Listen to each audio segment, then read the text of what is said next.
Maayong buntag, maayong udto, maayong hapon, maayong gabi sa mga tanan nga tagpaminaw. Welcome to my first podcast. Sa kadugay plano-plano nga natuman ra gyud no nga dugay na kay nina ako plano nga mag-podcast hinaunta nga makahatag ko og tabang no sa mga nanginahanglan. Okay, sa akong topic mostly I will be talking more about addiction and recovery management. Hinaot unta nga makahatag kog kalamdag no sa mga tagpaminaw nga adunay problema kabahin sa addiction.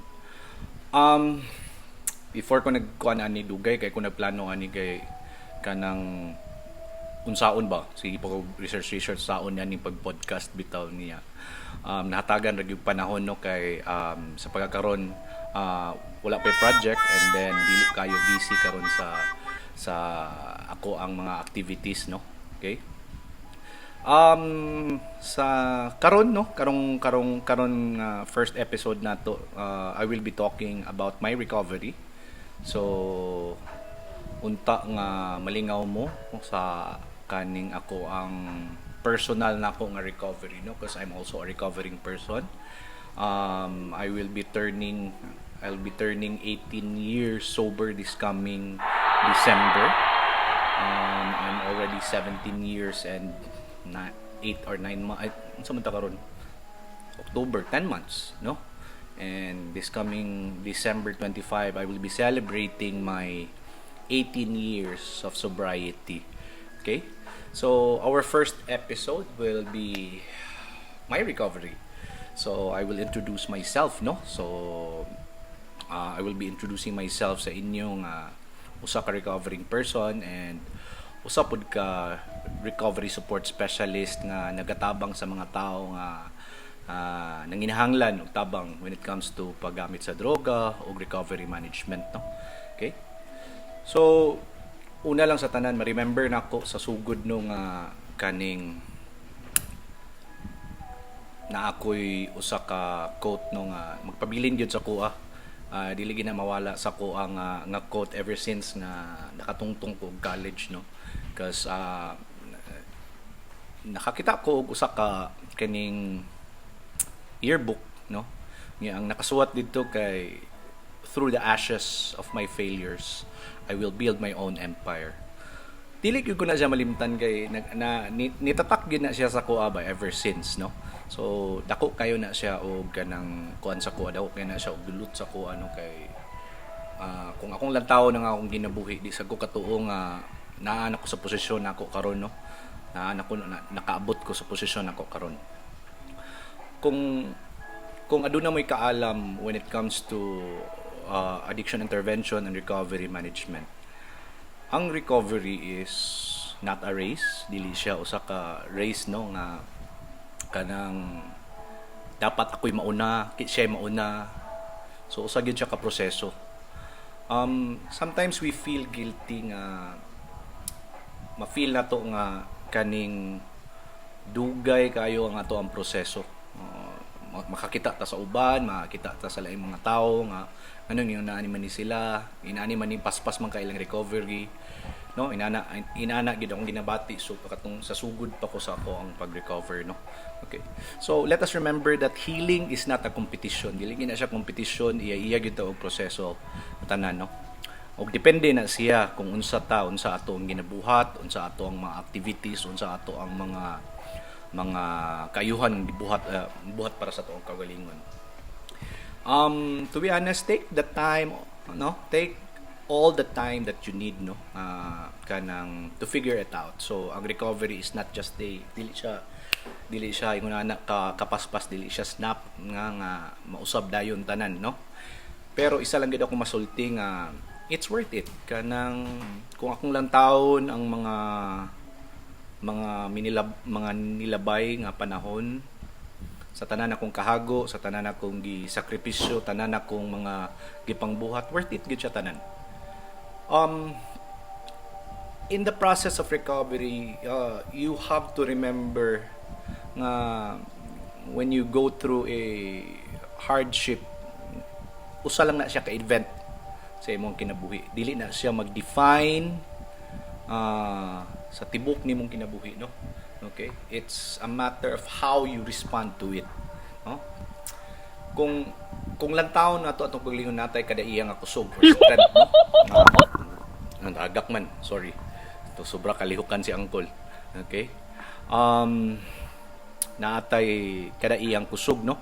So in facing adversity, and kani siya ang magsukod kanato, kini siya ang magsukod kanato nga sa atong karakter. Kay every time nga naatay mga challenges along the way sa ato ang recovery, it's how we respond to it. Ang problema dili gyud siya mawala. Okay?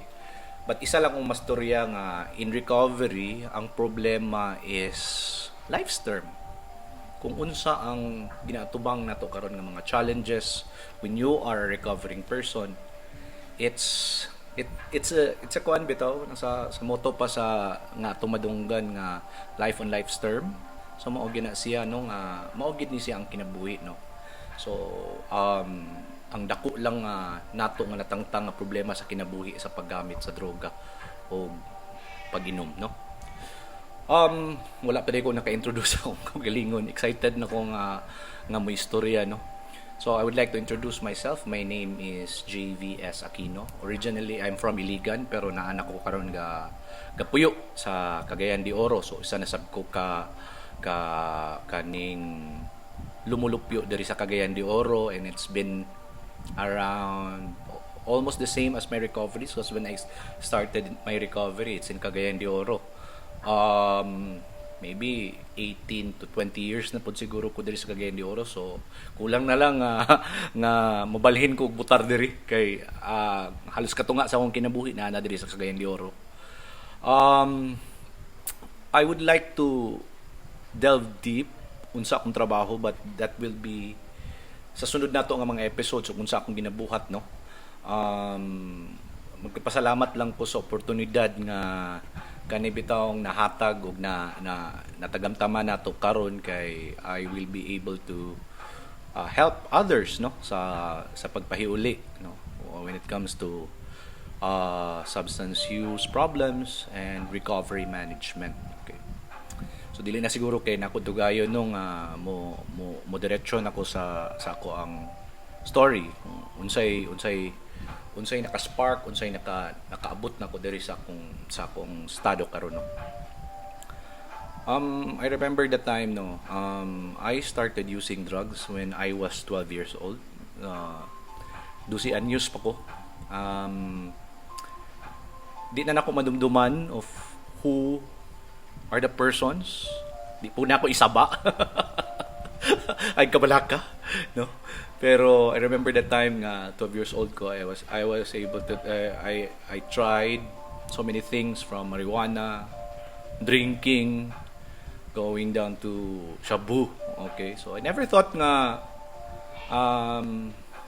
I will have a problem using substances, no. So kung akong dumdumon, wala lang, inosente ka yung pagsuway-suway, inosente ka yung pag-uban-uban sa mga barkada, pag-uban-uban sa mga kaila, mga igagaw, no. So wala gid na nasulod sa kung unahuna nga I will develop a problem eventually sa paggamit sa droga. 12 years old, that is first year, so wala akong ano naman siguro sa first na ko nga paggamit, dili mga sigali ko ka-enjoy. Even ang pag-inom, pagpanigarilyo is not really my thing way back then. So pero I was able to try it because way back in Iligan, we have a big problem na when it comes to drugs, no, sa Iligan way back 2000 or 90s, even 95 going up, doon namin nakupol nga problema sa droga sa Iligan. Siguro madumduman ako from first year to second year. It's not like a daily thing, so dili naalang sa mga kuyog sa barkada na ay mga tapok-tapok, dili gid ngunana nga kuan. So I was doing well sa school, pero pag abot og second year wala na. Medyo I was dragged na dito sa side nga magsige na guban sa barkada, dili na makasakto o pagtuon. So ingon na no ang kuan ako ang dala nako. And so after that I was transferred to another school. So medyo bugat kayo to sa kuha kasi na-separate ko sa ko mga classmates, which is my close friends, no? My closest friends, no? Even now, we are still communicating. Aduna may grupo sa high school nga kanang murag grupo na mo, walingon na mong grupo nga mga mag-amigo nga kanang lingaw sad. So most of the guys that I'm with dito sa school are not like really using drugs. It's after schools, after school no nga beyond the school no nga na ako'y mga amigo nga one, pero sa inside sa school sa first year and second year na siguro yung one or two pero dili gyud tanan no. When I turned third year, that's the time na medyo nagsugod na o kagrabe ang paggamit sa droga no. Aduna na problema nga may kasi when I transferred I got depressed no. I got really depressed. I transferred. I was the school nga akong nabalhinan was not I felt like naubos akong self-esteem. I felt like I don't belong, pero I managed to find friends no. It's not the end kuan nga story no. Although dito ko nakamit og friends nga naapod ka ng mga transferees pod. So ang nahitabo sa time nga mas ga-explore ko more of using substances no. Di na nga time nga di nakauli og sayo sa balay, mga anak bitaw nga uwan. So my family were really worried about me na no, kung especially akong mama nga kaning grabe gid ang iyang sakripisyo sad with sa time nga gagamit pa ko no. Sa pag-abot na ko sa fourth year, so mura og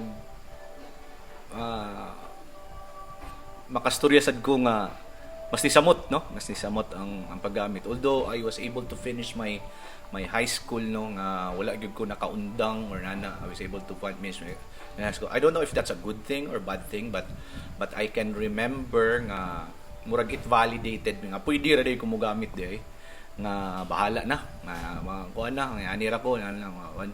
So murag kung sa mo pang term sa una karon is school kid ba. Ana. So yes, that time when I nag-college na ko. So I went to school sa usa ka maritime college sa Bohol, and then dito na ang mura og highlight ba kay it mas ni grabe is because aduna na ko'y independence ang kulingon, aduna ko'y allowance na ako'y may makabadlong sa kuha, may makaistorya sa kuha. That time nga independent ko dito ay akong remember nga murag wa gyud gipasaran nga subject ba.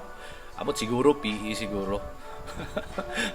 It's because sa maritime school na may swimming, and if swimming maayo mo magsalom, so dili ra kay lisod sa kuha. So, siguro mo to yung kinungdan nga nakapasar ko ato.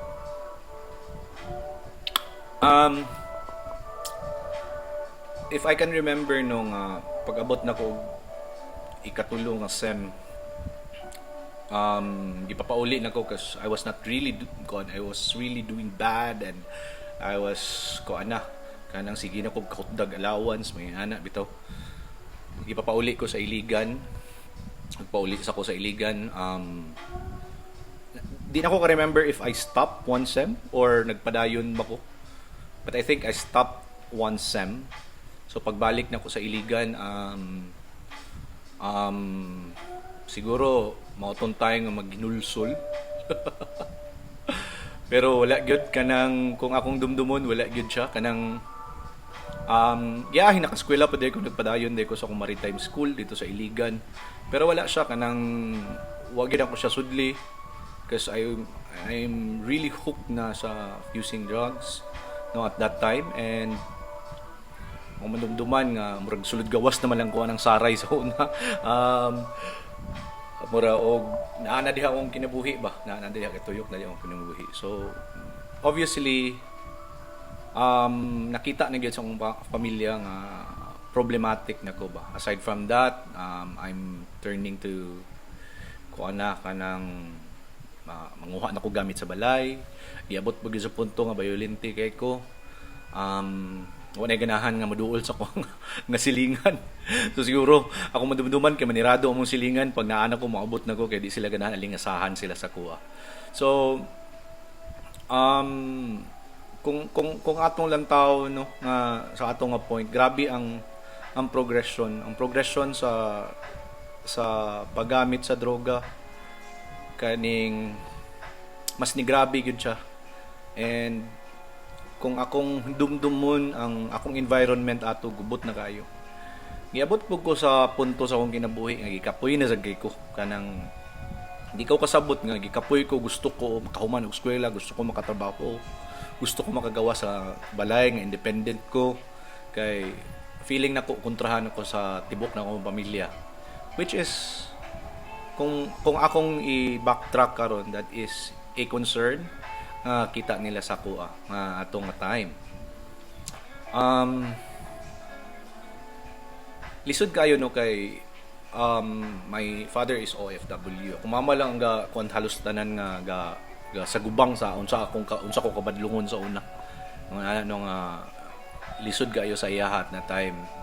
Given my diya ko sa akong kuan diya ko sa akong second family na ko no nga sa akong tita ug sa akong tito no. Even they are having a hard time na sa kuha no. So wala na sila feeling nila wala sila mabuhat para sa kuha. And mismo ako sad nga nakita sa akong kalingon nga wa na man gyud kuan ni murag wa na man koy ayuan ni. And giabot pud sa punto sa akong kinabuhi nga when I was using drugs no. Na ako sa sulod sa bangag. And then nga madumduman ako nga gamit ko na usa ka tigulang gagamit pud. Murag it dawned to me ba nga mamatay gyud ko ngayon ani ko. Right there I want to get out but I can't get out. Abot gyud na sa punto sa akong kinabuhi nga gusto ko makagawas pero naglisod na ko di na ko kasabot sa akong kuglingon di na ko kakuan. One of the things nga isa pod nga kaning awakening sa ako is I went to a nursing school sa Iligan, a nursing school sa Iligan. One of my professors said nga, "Are you okay?" So I think he is kanang from a psychology background. He talked to me nga, "Are you okay?" Murag that was the time nga madumduman ako nga somebody is anang sees me no nga I'm not okay. Sa ato nga time mura og wala na ko ba kanang I want to give up but I can't no. But at the same time I keep on using. Every time I wake up all I can think about is using drugs, drinking, other things. Wala ko yung murag I was like mura kong feeling na ko atong nga time is mura ko na akong nalumos anang time. So I was really hooked into shabu and giabot pod sa point sa akong kinabuhi that I can see that people around me are hurting pero dili ko kasabot unsaon ako pagdala sa akong kagalingon. Gubot kay akong utok, gubot kay akong pamilya, gubot kay akong nahuna no. Grabe ka dark ang akong life so when I enter the house it's like blank. It's like I'm wearing a mask, I'm wearing ang kuan nga dili ko komportable sa tanan. It's like kung madumduman ako mong balay sa una mura siya og kaning kuan bitaw. Mura siya og giagian og tornado nga gubot, bati kayo murag walay maayong spirito sulod sa balay kundi kasakit ug kanang grabe nga pagmahay no nga good thing my family didn't give up on me no. So kaning giabot gyud sa punto nga I was forced to go into treatment. So in short gidakop ko diha sa balay, di na lang ko musturyo kung say gidakop sa kuha basta kay hint junior kabahog. So magkatawa ko kay di ko na malimtan nga pangalan og of course si akong isa sa akong mga uncle no sa nga concerned po sa ako nga duulanan sa pamilya si Uncle Edgar nga Marata no, di kinako sa malimtan kasi he's one of the person that helped me no. Tingala lang ko nga niabot sa balay nga dagko nga mga tao niya, tingala ko man gipaghot ang mga iro nga nanulod ang dagko nga mga tao nalulod sa balay. So ana no, so right there and then because a night before that, I don't know basta weeks or nights before that no event, I was so down sa akong kinabuhi ato nga time. That was October 20, 2003.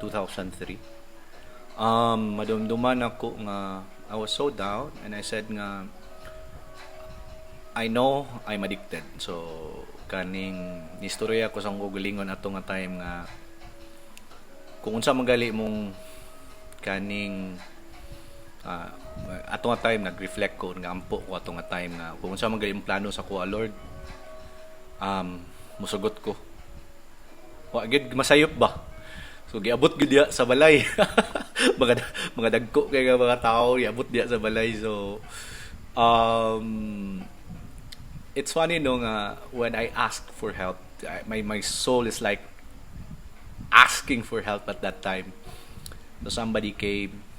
No, I know it's coming through my mother. No, he really wanted me to kanang go through rehab at that time. So pag abot diha, wala na ako misukol.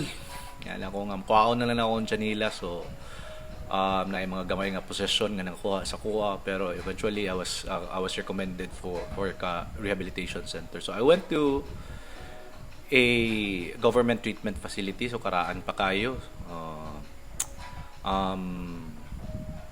I was really scared because my first impression my understanding and first impression of rehabilitation center is like a prison, and my understanding of rehabilitation center is like kanang igapos ko ganana no. When I arrived sa treatment facility, I felt the chills no, kahadlok grabe nga kuan. So kung unsa ka isog sa gawas pag-abot sa sulod lahi ba kanang grabe nga kahadlok kasi everyone is like napay term sa sulod sa government treatment facilities dungo piyong daw ko no. So mga tao dito sa dungo piyong gadagan nga gadungo. So di ko kasabot unsa ilang gabuhaton, but I was really scared because everyone is like di na ko masabdan ng sa ilang mga actions. Siguro that time I was really down. So ato nga time, so ako kasabot sa sudlan. So sa ato pod nga sa treatment NBITRC pa man sa una kanang diha sa Mambatangan. Daghang kayo taga-Iligan and mostly mga taga-Iligan ra pud naga-comfort sa kuha kay istorya sa kuha. Pero grabe ka territorial ato nga time sa treatment facility kay na yung mga taga-Iligan, yung mga taga-Cagayan de Oro, na itong mga Misamis Occidental, yung mga taga-Butuan. So bibo kay sa nga tanan. So I was really scared nga daghan mi sa sulod sa rehabilitation center no. So I was not really fitting well sa mga taga-Iligan kay murag medyo sila yung garbo.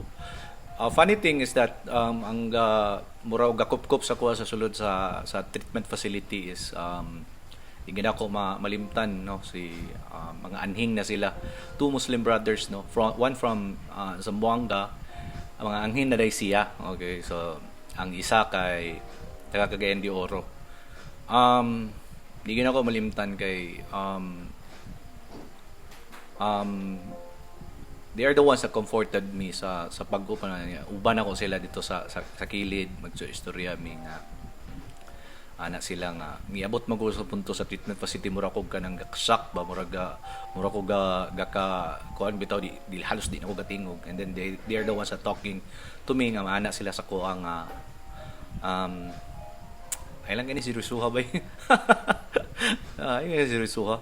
Kita man nila nga gahilak ko sa sulod sa kuan, di man ka pwede mahilak ato sa kuan. Di man ka pwede nga mo show emotion diha sa sulod sa rehabilitation center at that time sa NBI-TRC at that time. Okay? So nahimo na ko silang bodies dito sa sulod sa rehabilitation center. So I don't say nga I didn't learn anything. I just learned that dili ra day ako ang nadunay problema, because dito na ko nakita nga unsa man ni diri oy adunay mga seminarista, adunay mga lawyer kuno, nadunay mga doktor, daghang kaayo di na ko kuan kung unsa man ni diri nga puros to mali lahi abi nako kung say when you say addiction is like atong puyo gyud didto sa kanang kuan kanang slum area, no. Sorry for that my term, no, pero mauna akong expectations ug mauna akong ginahuna sa una, pero dili di ay, no. Dito grabe kay ko kasubo, grabe kay ko kanang ka-down nga unsa na magi akong feeling is end na ni siya akong kinabuhi, mauna ni siya, wala na ko kay I've heard stories kakapila na sa 17 times na sila resulod sa rehabilitation center, so inani na siguro akong kinabuhi, no, tuyok na lang ko ani mauna lang gyud siguro niya akong kinabuhi. That was the time nga I don't know if it is just a funny story, no nga.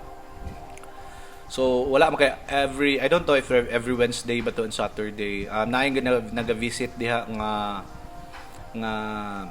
simbahan, okay. So naay gina-visit diha kay mag-service sila mga Christian group no manha diha sa facility. So wala may lain buhaton sa rehabilitation center. I think compulsory to sa amo mga Kristiyano. So wala may buhaton, so mga apil kay para wa may lain bibo diha sa sulod sa rehabilitation center. So apil-apil pud mi mga ingon ana. So I'm not that religious, no. Apil mi ana sa kuan. So katawanan kayo to kay kanang while ga praise and worship me. Pagtanaw na ko sa gilid, uy, anong naama na diri akong kanang kauban nga kaning Maranao. Grabe mo katawaha diha kay kanang kay tungod nga nangutana mi ngano apil mo ngano ni apil mo ka diri, at nga namo gud kaon afterwards, namo gud panghatag nga pan ya talagsa ra ba ka makakaon og pan, makakaon og mga ingon sa gawas nga mga pagkaon na balik-balik ra ba ang pagkaon sa sulod sa rehabilitation center. So yung ana, no, kunya kaning one of the things that touched me, no. So I never thought nga I'm not religious pero something touched me, no, sa atong nga mga event, kasi I was joining that event, no. Okay. So one thing that struck me nung kaning istorya atong pastor atong nga time nga istorya siya nga isa sa first sa Bible, no. Jesus wept. Isa na sa akong dili gina akong malimtan nga Bible verse, no, nga gidulot gyud ayo sa ko ano, because it means a lot sa ako and as a Christian, no, as ingon ana no nga dulot kay sa ako, it's because mismo magali si Jesus felt these emotions, no.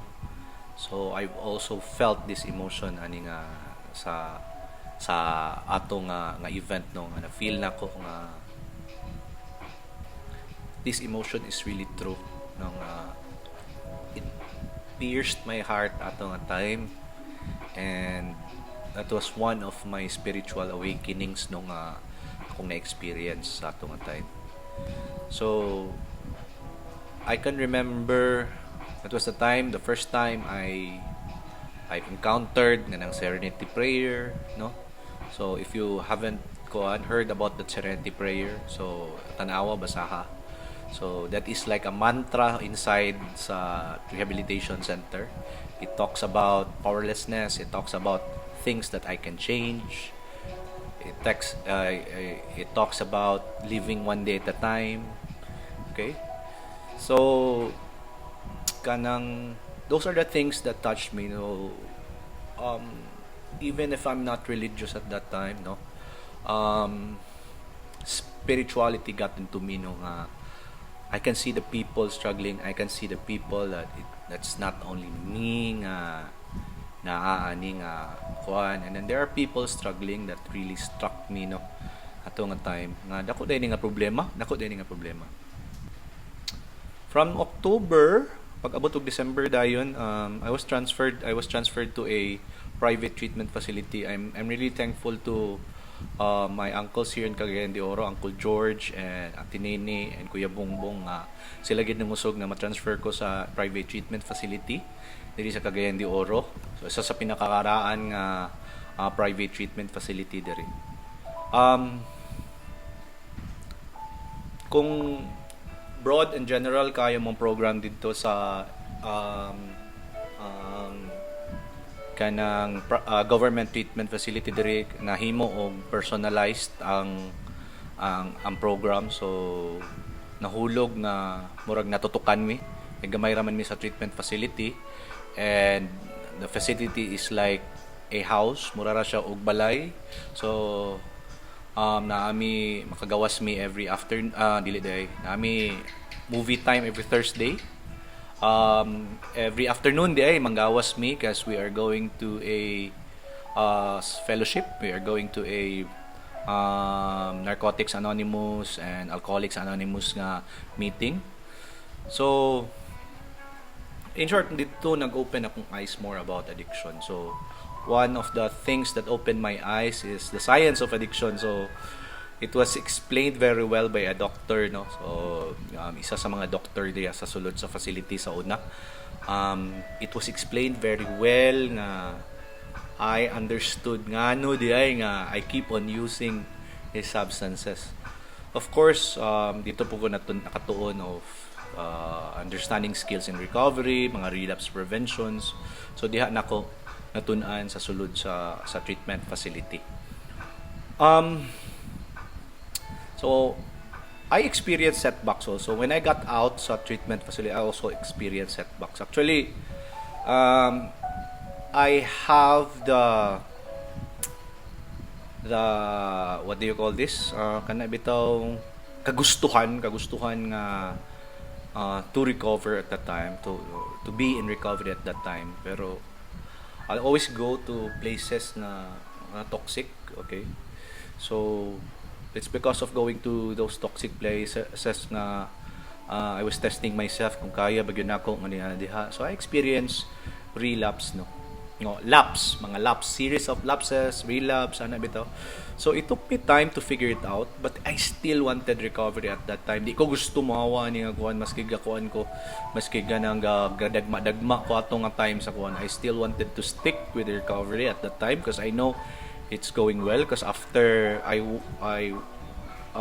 went out sa treatment facility ni eskwela man ko, nag-eskwela mo nursing, and then it improved my nag-improve gyud akong paminsar, akong cognitive function ato nga time, kay madumduman ako nga nahitabo na I became leader sa class. I was doing well sa class.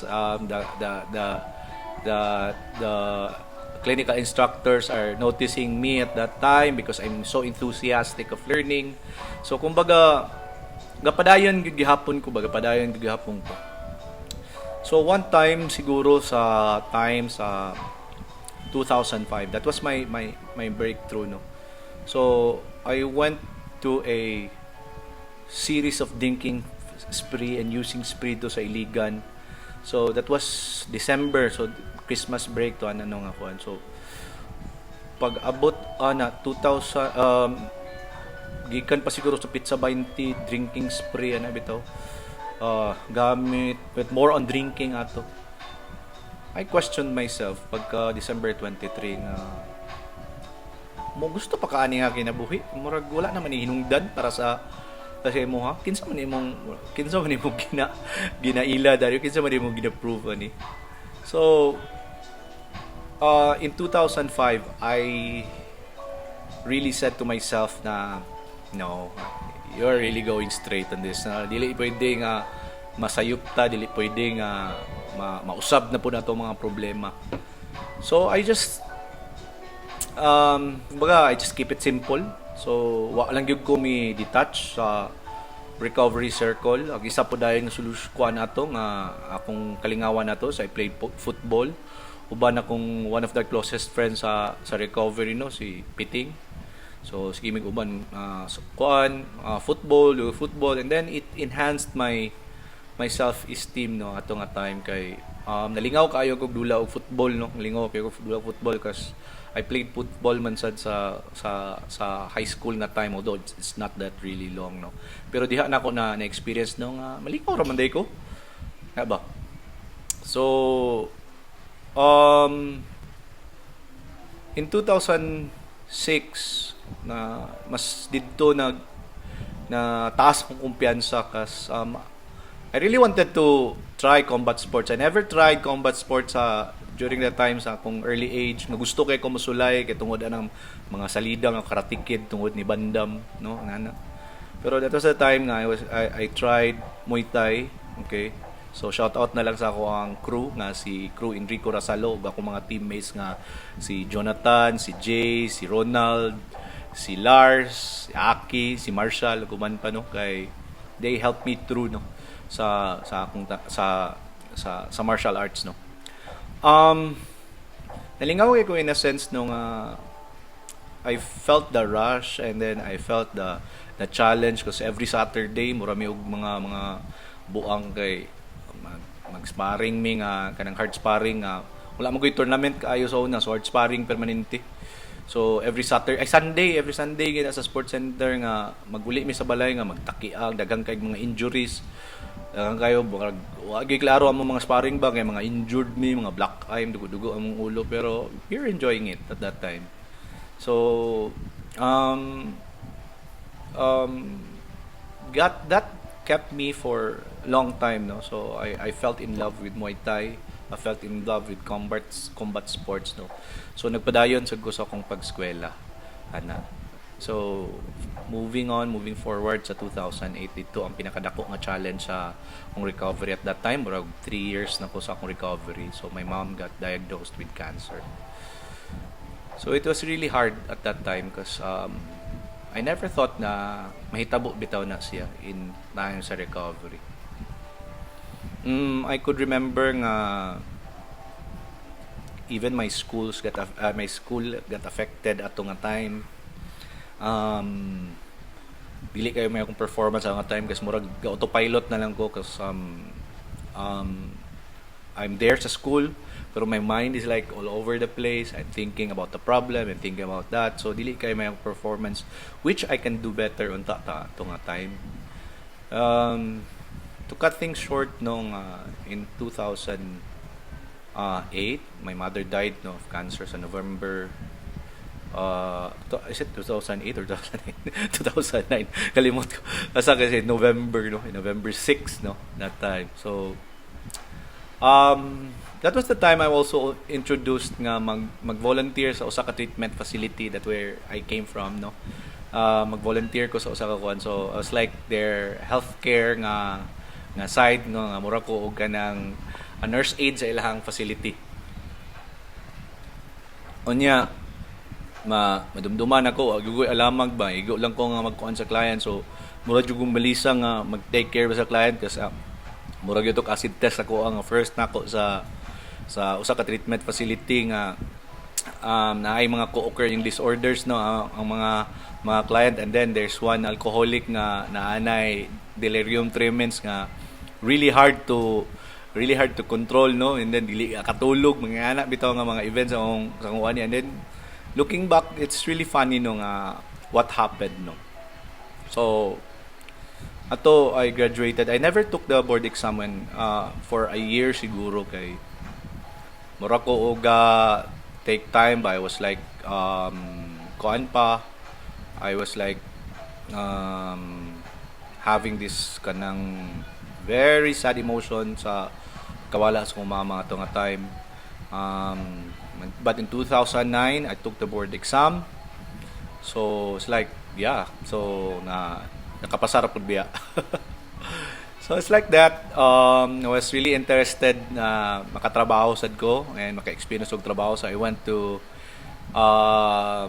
Bukidnon. So naabot ko Bukidnon, nagtrabaho ko sa Impasugong sa una. So I went to a rural health unit, no. So shout out sa akong mga amigo, amiga nga mga taga Impasugong Bukidnon. So I really felt the belongingness there. Na-enjoy kay nako ang pagtrabaho sa usa ka rural health nurse. Naabot taon ko sa Kalabugaw, Dumalaging, Gihian, ug uban pa mga lagyo nga lugar sa Impasugong. Isa ra gyud ka buok akong wala na anahan nga barangay sa kanang Impasugong. Katong moagi pa og Malaybalay og kanang kuan other municipalities no kay motuyok pag ayo, so wag ko kadto din ha. So I was really enjoying my recovery that time. So daghan kog mga questions nga maura ba ni maura ba na ana, pero I was like enjoying the serenity because when you experience serenity di man mawalang problema, pero I experienced something mao ni siya akong gipangita before. Because kung mobalik lang ko backtrack ko gamay, niabot pud ko sa punto sa tong paggamit sa una nga naana ko kilid sa Dunkin Donut nga nakaana ko nga maundang na tani nga kinabuhi ba ano no, pero nakita na ko dito nga I can see myself, no, when I finished my school. I was so empowered, no, empowered kay ko ang ato nga time. Shout out sa ako ang mga gwapa o gwapo nga mga clinical instructor sa STI College, no, na grabe po ang ilang suporta sa kuha. Of shout out po sa mga staff and administration sa STI College Cagayan de Oro. Also ma-remember na ko no na grabe akong ka-enjoy sa life being a nurse, no.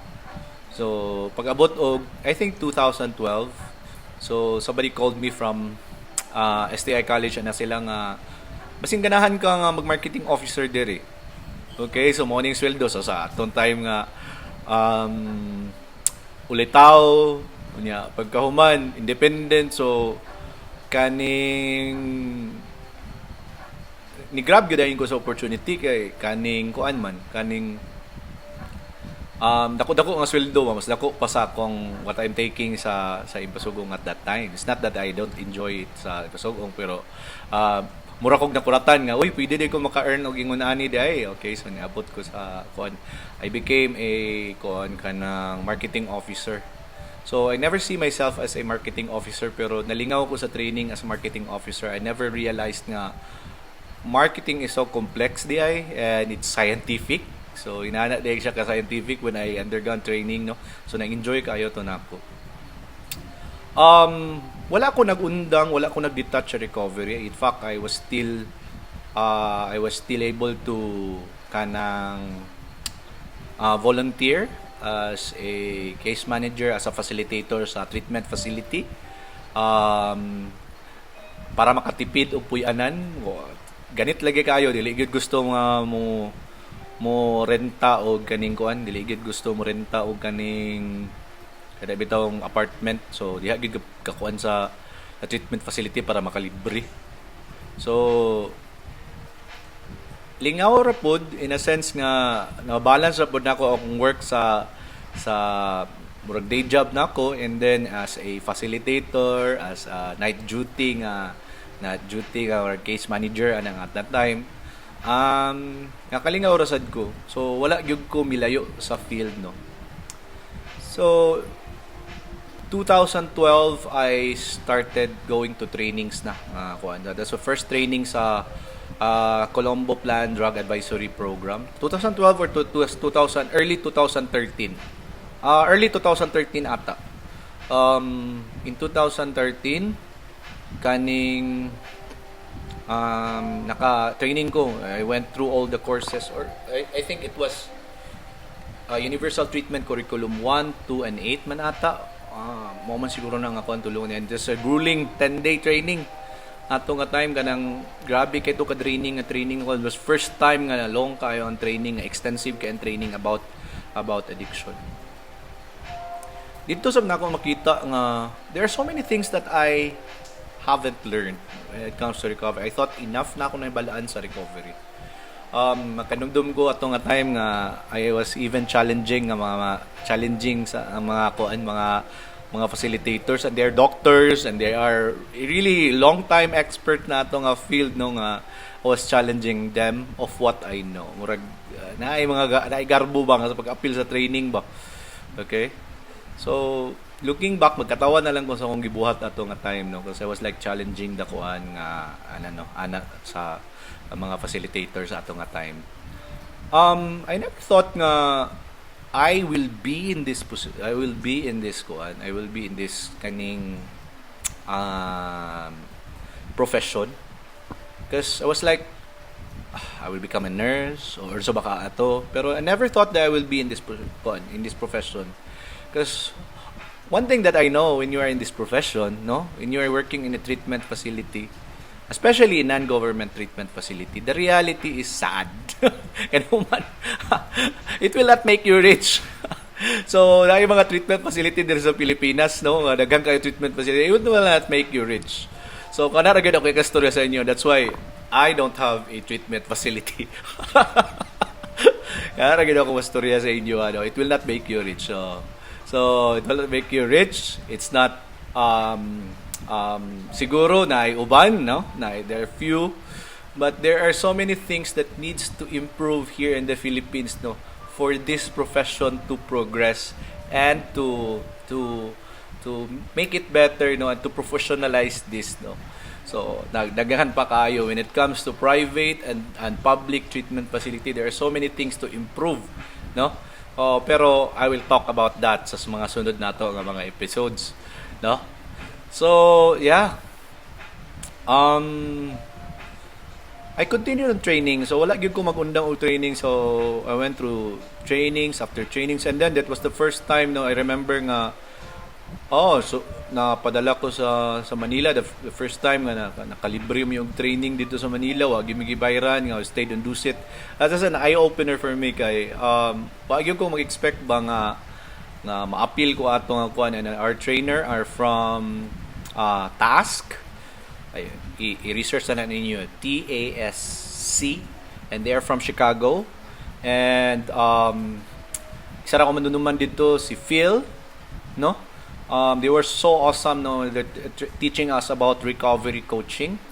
Okay, so at that time, bago pa kaysa ko ang term nga recovery coaching, kasi akong utok permanente is na it's about sponsorship. The way I understand it's sponsorship, ang akong understanding pa itong time, but it's different di ay. So, dito po na broaden ang ako ang eyes nga daghan day kayo things that I don't know. I really thought nga ang akong hibalaan is like really concrete, and that's it, no, ana bitaw. Pero if you come to think, daghan day ko things nga wala pa nasabtan when it comes to recovery movements. Okay, kana lang gyud ako ikastorya. I felt like I was like saying to myself na this field is really interesting. And eventually ato, I don't know when was that, 2014 or 2015. I was one of the selected Pinoys, no, nga gipadala sa Sri Lanka to undergo training sa recovery coaching module 2. Okay?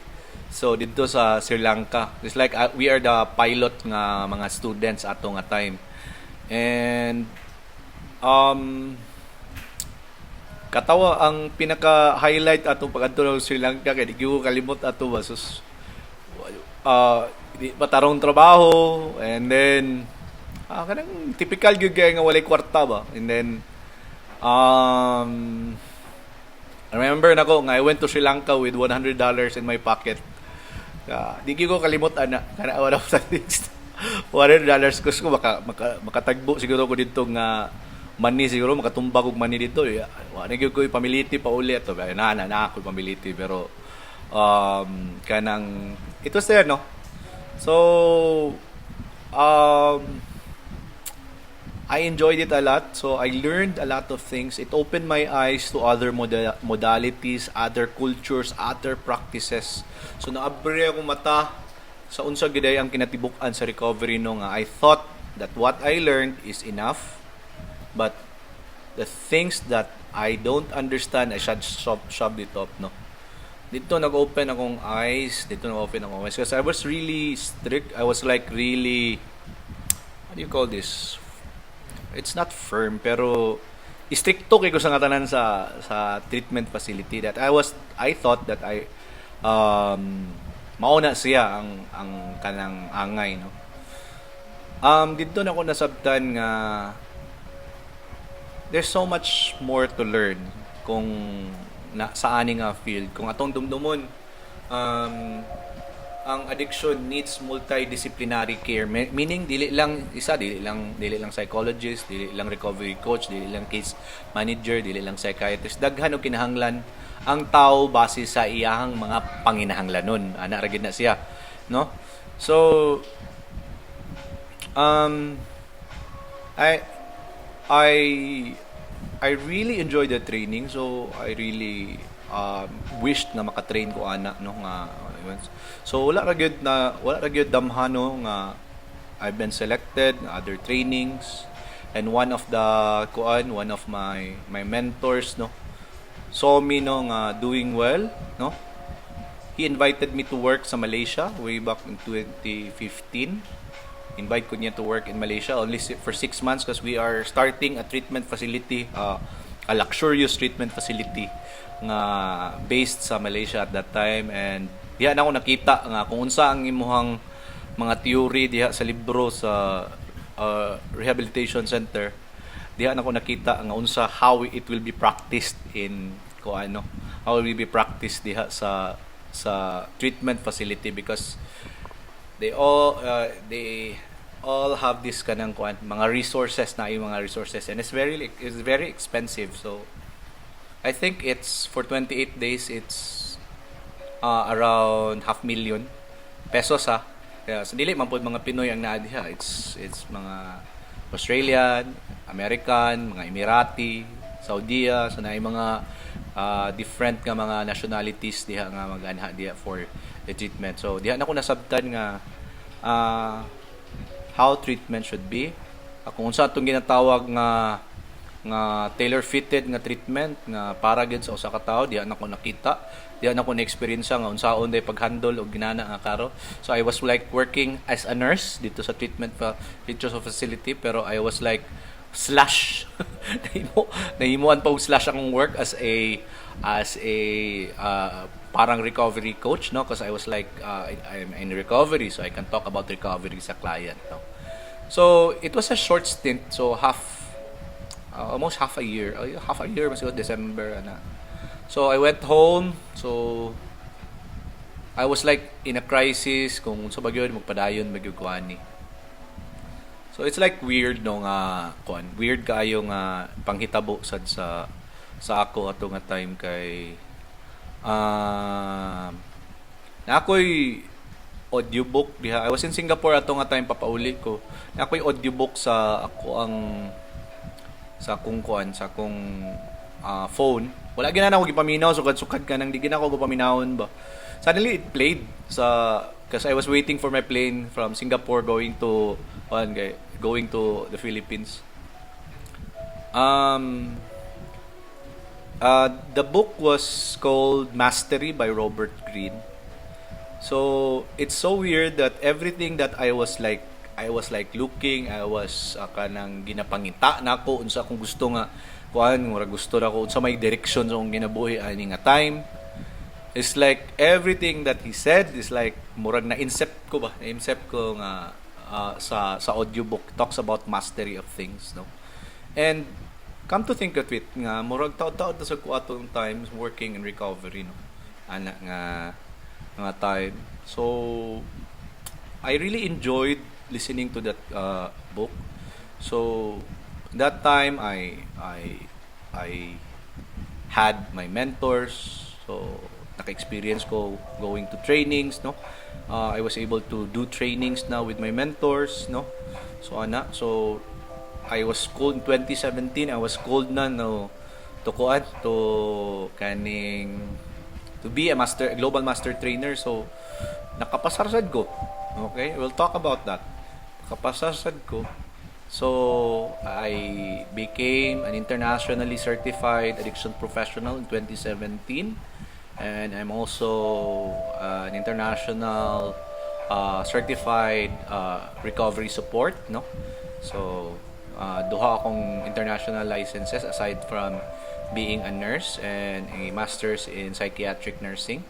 So ang proseso sa akong recovery is not like just a snap. So all I can say is like I just work on things that I need to work, no. I just do some things na to improve myself. There are so many distractions in recovery, no. Naghan kayo. We'll talk about that so mga upcoming na mga vlog. There are so many distractions in recovery, but I just maintain the focus on the things that can improve me, no. So I got married, so I have a kid, a very tisoy kid, no. I have now, no. So I have my wife, no, and basically I'm enjoying recovery. It became my passion now of mentoring others because dili sad na ko makita ang kagalingan kung wala siguro ko gi-mentor sa akong mga leaders sa una before, no.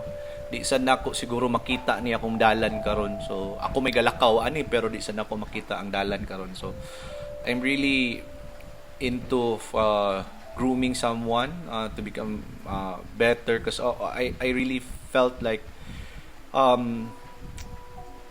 addiction is a big problem, pero if you create leaders, baghot na akong iro. If you create leaders, no, within the community, if create leaders, no, they will also create leaders. It's like discipleship, no. So makita sad nato nga adunay successions, no. So eventually I really challenge them na you do better than me. I know I'm the old version, you do better than me. I always challenge them to do better things than me, no. To be an example in the community, to be productive in the community. That's what I always say to my mentees, no. So ana sila, no. So yes, no. Dili sad siguro kung makakuan sa ko ang recovery if wala ang support network. Aside sa given naman na ang support group, pero siguro maglisod siguro ko kung wala to ako mga support group sa football, tama? Wala akong support group sa Muay Thai, and especially karon kung wala akong support group sa Jiu-Jitsu, lisod sad kaayo. So I do believe na ang recovery works best with communities, no, that are supportive to recovery. Those things are very supportive sa akong recovery, no. So dili lang sa recovery circle. So when I went out sa recovery circle, I didn't say nga mo leave ko sa recovery circle, but I went out to get out sa ako ang comfort zone and to explore things, and I met a lot of great people, no. In a sense that it motivated me to become better. So sa akong group karon, no, especially sa jiu-jitsu, we are always checking each other, and then we are always kanang supporting each other's growth, no. So dili lang diha sa pag-roll sa mat, but also pod sa outside the mats, no. So ana, no. So isa pod is like although my current problem is always no nga kaning healthier lifestyle sa akong kakong weight, no, akong weight problem, no. Pero if wala siguro ko pagtagad sa akong kawilingon, naglisod po siguro ko kas Um, kaning kanang I'm getting old na, and then daghan ay kabati-bati nga mga sakit-sakit, so inana no, ano no. So um in a way, I'm maintaining my recovery sa Jaron, sa paying it forward sa mga communities, working with government agencies, private agencies, working with people. So, ingon ana sa dako ang movement karon no. So, naa na gid ko naka-step forward na gid ako ang akong kinabuhi diri sa recovery field no. Naa na gid diri, I was saying to myself nga I don't have plans to retire no, because if I'm still able to talk, I'm still able to help no, I will help. I will help people who are struggling with problems sa paggamit og droga, and mga people who are still struggling now no. Ano no? So, yeah. I know it's a bit long, murag isa sad ka oras ako pagyaw-yaw diri no. Hopefully naa pa mo diha nagpaminaw pa mo no. So, for those who are still struggling, um I know it's hard. Really, it's really hard, no? Pero it will be easier if you share this to someone, no? And of course, your struggles now sa inyong recovery is not permanent, no? Kung atong dumdumon ang atong slogans, no, sa na may mga slogans sa support group na saying it will only work if you work it. That's really true. I just made it into practice, no? Kaning kanang lihokon atong lihokon ang kailangan nato lihokon. Kung aduna koy problema, kailangan nako nga tagaan og solusyon. Night times nga lisod kaayo solusyonan, I will just sleep on it. Sa pahulay sa ako, I need to rest, but eventually I just have to go on, no. So dili gid na magpermanente tanan. So hopefully naamoy nakuha ani. So I was just introducing myself, no. So for our next nga mga podcast, hopefully makahatag na pud ko sa inyo ha og mga your following days, no. So I'm planning to have 2 podcasts a week, no, na makakuan sa inyo ha, makahatag sa inyo ang kalamdag. So I hope nag-enjoy mo, and thank you for listening to me, no. Thank you kaayo sa inyong pagpaminaw. Simple kay itong setup. Hopefully nga puhon nga ato ning ma-improve, and we will tackle more things, no. Itong maistoryahan unsa pa mga lalom. We talks about addiction and recovery management, no. Addiction intervention and recovery management. Okay? So, again, maayong buntag, maayong udto, maayong hapon, maayong gabi sa inyong tanan. Okay? Thank you, and see you soon.